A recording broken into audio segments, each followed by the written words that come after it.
भारत सरकार ने शुक्रवार को नई ईवी पॉलिसी का ऐलान कर दिया, लेकिन ये electric vehicle policy Tata Motors और महिंद्रा एंड महिंद्रा जैसी घरेलू ईवी कंपनियों के लिए एक झटका है। वहीं टेस्ला जैसी विदेशी कंपनियों के लिए बेहद शानदार काम। क्या है इस पॉलिसी में जो एक के लिए अच्छा और दूसरे के लिए खराब है? चलिए समझने की कोशिश करते हैं। पहले जान लेते हैं कि इस पॉलिसी में क्या है। इस नई पॉलिसी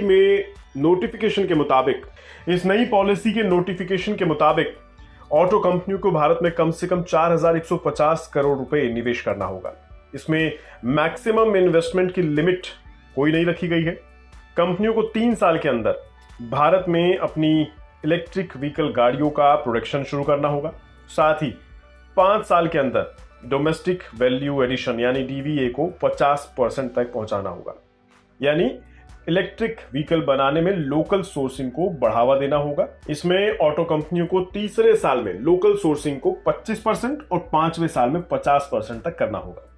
इस नई पॉलिसी के तहत अब कंप्लीट बिल्ट यूनिट यानी सीबीयू कार को भारत में इंपोर्ट करना आसान हो जाएगा। यानी टेस्ला का इंतजार अब खत्म हो गया है।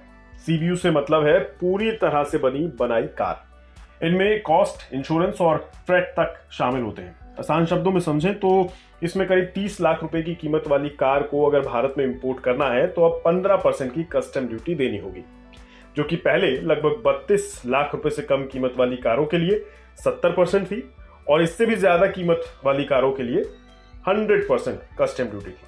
यानी साफ तौर पर टेस्ला जैसी कंपनियों के लिए भारत में अपनी इलेक्ट्रिक कारों को लाकर बेचना अब आसान हो जाएगा।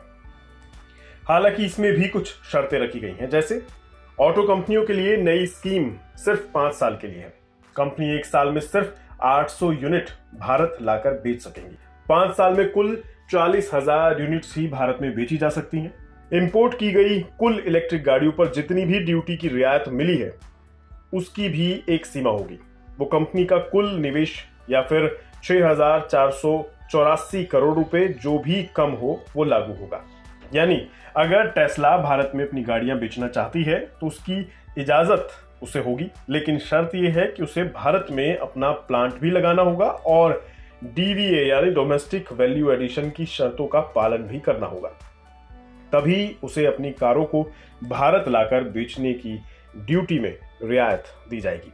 लेकिन ये चीज सीधे तौर पर टाटा और महिंद्रा पर असर डालेगी। दरअसल ये दोनों घरेलू दिग्गज इलेक्ट्रिक व्हीकल आयात पर टैक्स छूट देने के खिलाफ थे।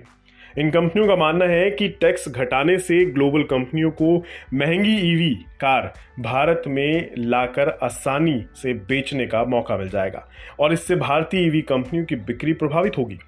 अब सही मायने में इसका क्या इम्पैक्ट पड़ेगा ये तो आने वाला वक्त बताएगा, लेकिन हाँ, अब आप टेस्ला की कारों को जल्द भारत की सड़कों पर दौड़ता देख पाएंगे। बिस्तक आपके लिए लाया है प्रीमियम मेंबरशिप प्रोग्राम, जहां आपको मिलेंगे कई सारे फायदे, जिनमें मार्केट न्यूज़लेटर, लाइव चैट पर आपके सवालों के सबसे पहले जवाब, मार्केट आउटलुक, वीकेंड पर मार्केट स्कैन, एंकर्स के साथ चैट और भी बहुत कुछ।